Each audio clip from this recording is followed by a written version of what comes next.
Selamat malam semuanya, perkenalkan saya Audrey Suci Haryanto, mahasiswi PSPD FK Unsri Palembang, ingin presentasikan tentang kebugaran tubuh. Jadi, kebugaran tubuh itu terbagi menjadi tiga, yaitu kebugaran jasmani, rohani, dan sosial, yang saling berkesinambungan. Jadi, asas berkesinambungan ini diperlukan untuk mencapai status kesehatan yang lebih baik. Kita harus memberikan keseimbangan meliputi faktor fisiologis, psikologis, dan sosial. Jika dilihat lebih jauh lagi, faktor fisiologis meliputi kebutuhan gizi atau yang berasal dari makanan. Sedangkan faktor psikologi itu melibatkan mental dan lingkungan sosial. Bahkan menurut WHO dan Depkes RI, pengertian sehat itu sendiri adalah sehat secara jasmani, rohani, dan sosial, bukan saja bebas dari penyakit, cacat, ataupun kelemahan yang bersifat fisik. Selanjutnya, pada kesempatan kali ini saya ingin mengerucut dan membahas tentang kebugaran jasmani, yang memiliki definisi sebagai kemampuan tubuh seseorang untuk melakukan tugas pekerjaan sehari-hari tanpa menimbulkan kelelahan yang berarti. Kebugaran jasmani tidak memiliki patokan karena setiap orang mempunyai tuntutan pekerjaannya masing-masing. Dengan begitu, orang yang terlalu banyak mengeluarkan tenaga dalam kesibukannya sehari-hari memerlukan kompensasi yang lebih besar daripada orang-orang normal untuk mengkompensasi gerakan atau aktivitas yang telah dilakukan.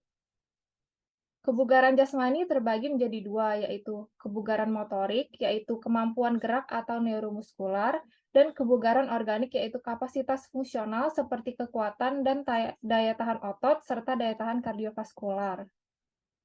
Seperti yang saya sudah mention tadi, itu ada neuromuskular.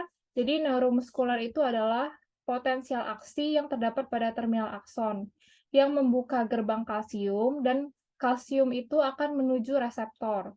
Dengan kalsium yang berada pada reseptor itu, dia akan merangsang vesikel asetilkolin itu ke membran saraf. Jadi vesikel itu akan mengeluarkan asetilkolin yang akan turun ke bawah itu menuju motor end plate.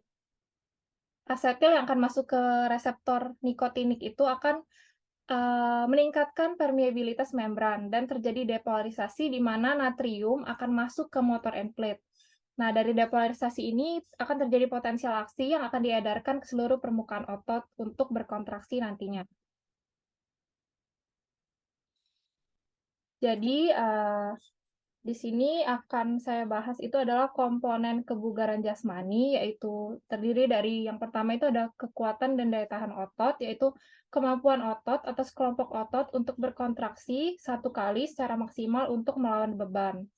Yang kedua itu ada daya tahan respirasi kardiovaskular, yaitu kemampuan seseorang dalam menggunakan sistem jantung, paru-paru, dan peredaran darah secara optimal. Terus yang ketiga itu ada daya ledak, di mana pengerahan gaya otot maksimum dengan kecepatan yang maksimum pula. Setelah itu yang keempat itu ada kelentukan, di mana kemampuan sendi bergerak di ruang gerak sendi secara maksimal. Dan yang kelima itu ada kecepatan, di mana kemampuan fisik menggerakkan tubuh secara cepat mungkin. Setelah itu ada yang namanya kelincahan, di mana kemampuan untuk mengubah arah atau posisi tubuh dengan cepat. Dan ada koordinasi di sini untuk kemampuan menyelaraskan gerakan tubuh dengan arah pandangan. Setelah itu ada keseimbangan di mana kemampuan fisik untuk mempertahankan sikap dan posisi tubuh. Selanjutnya ada ketepatan di mana kemampuan mengendalikan gerak bebas tubuh dengan sasaran tertentu. Dan yang terakhir itu ada waktu reaksi. Waktu reaksi ini adalah kemampuan untuk segera bertindak dalam menghadapi rangsangan dari panca indera. Biasanya itu adalah bahaya. Jadi ada dua sehat yang ingin dicapai dalam kebugaran jasmani, yaitu sehat statis ialah fungsi alat-alat tubuh normal dalam keadaan istirahat. Sedangkan sehat dinamis itu fungsi alat-alat tubuh pada waktu beraktivitas atau olahraga. Jika seorang memiliki derajat sehat dinamis, maka secara otomatis ia juga memiliki derajat sehat statis. Tapi sebaliknya, jika seorang memiliki derajat sehat yang statis, belum tentu ia memiliki derajat sehat dinamis. Oleh karena itu, kita memiliki tujuan untuk sehat secara dinamis. Setelah itu ada faktor pengaruh kebugaran jasmani, yaitu ada faktor usia, yaitu kebugaran itu mencapai titik tertinggi pada usia 25-30 tahun. Semakin menurun kebugaran itu seiring dengan bertambahnya usia. Nah, pada faktor jenis kelamin itu pria dan wanita mempunyai kelebihan masing-masing. Kalau wanita itu dia menahan perubahan suhunya itu lebih besar. Dan sedangkan pada pria itu tenaga dan kecepatannya itu lebih besar. Yang ketiga itu ada faktor kesehatan. Kebugaran itu bisa diperoleh kalau tubuh kita sehat terlebih dahulu. Yang keempat ada makanan yang seimbang. Makanan yang seimbang itu adalah 12% protein, 50% karbohidrat, 38% lemak yang akan mengisi kebutuhan gizi tubuh. Selanjutnya ada berat badan ideal, istirahat yang cukup itu diperlukan untuk membangun kembali otot-otot setelah aktivitas yang panjang. Dan yang terakhir itu ada aktivitas fisik dan olahraga. Nah, sekarang saya akan membahas tentang aktivitas fisik yang kadang remaja zaman sekarang itu lewatkan. Mereka lebih memilih untuk berseluncur di sosial media atau rebahan seharian daripada untuk olahraga. Bahkan ada yang memilih untuk main game seharian daripada melakukan aktivitas di luar. Nah, oleh karena itu saya ingin memberitahu gimana sih teman-teman yang memiliki tubuh yang tidak bugar, yaitu otot terasa nyeri atau kaku dan tidak nyaman setelah berolahraga, mempunyai rentang pergerakan sendi yang terbatas sehingga itu tubuh tuh kurang lentur, mudah mengalami cedera saat berolahraga, mudah lelah saat berolahraga, sering mengantuk karena otak kekurangan oksigen, mudah terengah-engah atau bahkan dada terasa sakit saat berolahraga, sering susah tidur, pencernaan tidak lancar karena metabolisme tubuh yang melambat. Nah, karena kita sudah tahu, kalau misalnya kebugaran itu kalau tidak dijaga itu akan mengakibatkan tubuh yang lemah, jadi penting untuk kita beraktivitas dan berolahraga. Aktivitas fisik akan meningkatkan fungsi fisiologis, daya konsentrasi, konsep diri, dan perolehan prestasi akademik.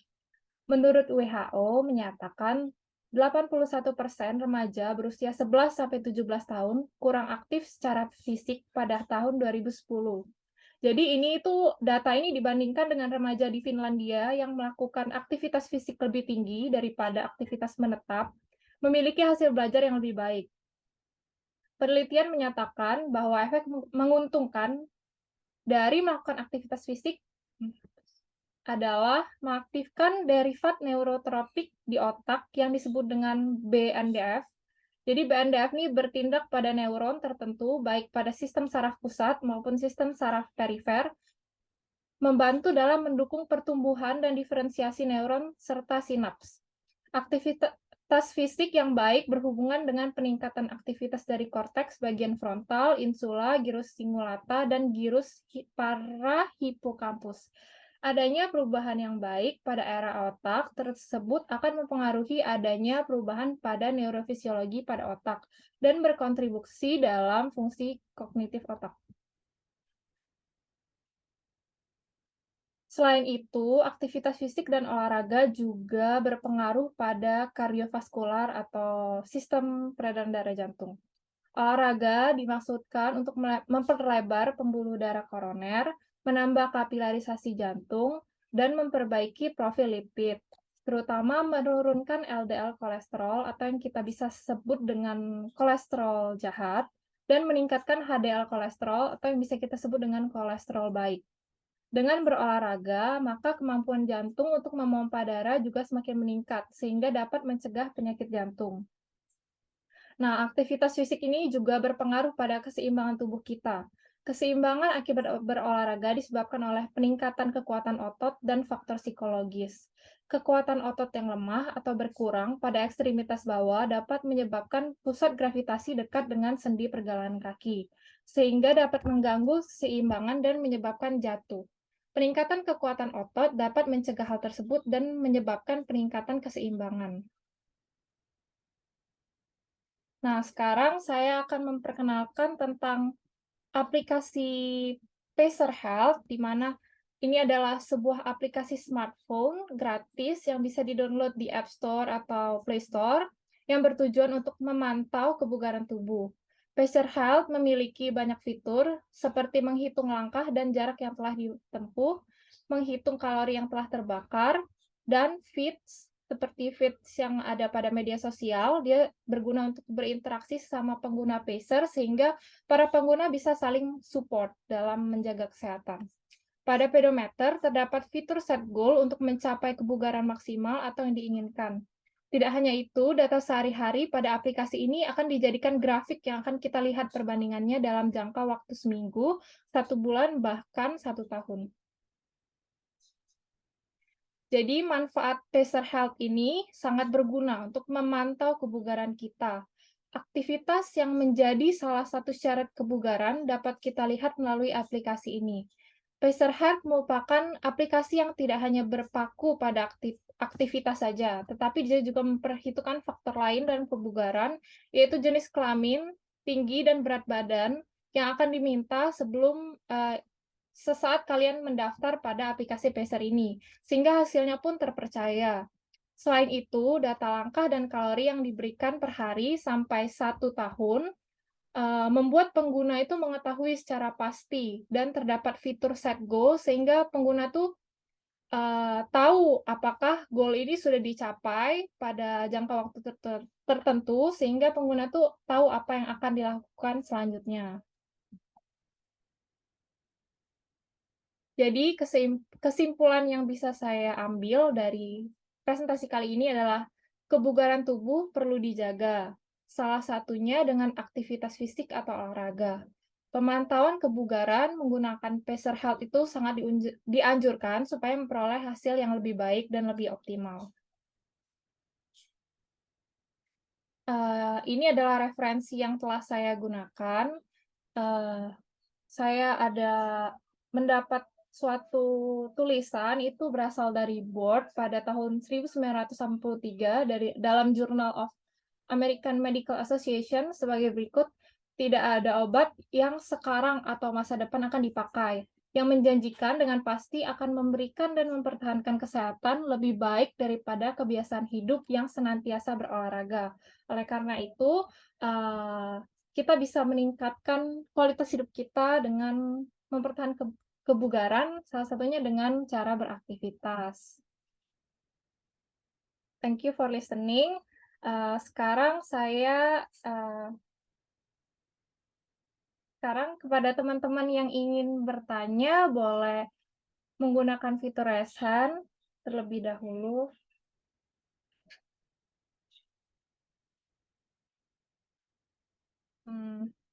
Baiklah, kepada Widya, boleh untuk bertanya.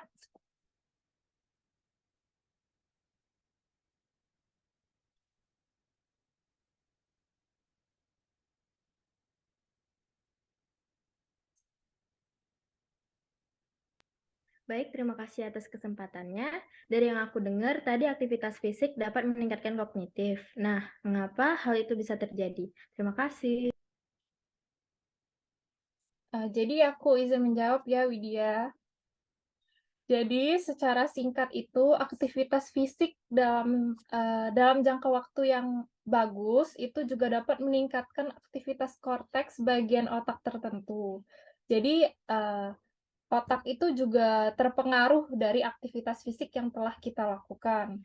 Selain itu, aktivitas fisik juga meningkatkan faktor pembentuk neuron saraf sehingga neuron itu mempunyai lebih banyak sinaps atau cabang-cabang yang berfungsi untuk keteguhan memori. Jadi memori itu lebih banyak dan lebih nangkep lah gitu. Jadi daya kognitif kita tuh bisa bertambah. Selanjutnya, apakah ada yang ingin bertanya lagi? Boleh resan.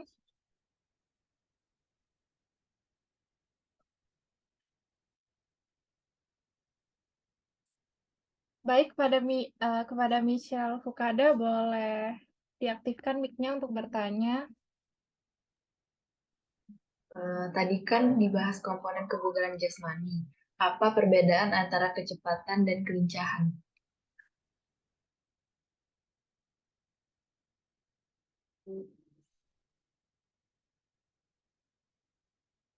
Baiklah, saya akan memberikan jawaban kepada Michelle. Kalau kecepatan itu kemampuan fisik untuk menggerakkan tubuh secepat mungkin. Jadi, kita tuh bergerak, yang penting cepat kayak itu. Jadi, selain itu kalau misalnya lincah itu kemampuan untuk mengubah arah atau posisi tubuh, tapi dalam keadaan yang sangat cepat. Jadi, kita juga bergerak cepat, tapi kita harus mengubah arah atau posisi tubuh. Gitu, terima kasih. Sepertinya itu saja dari saya dan teman-teman di sini. Terima kasih sudah mendengarkan.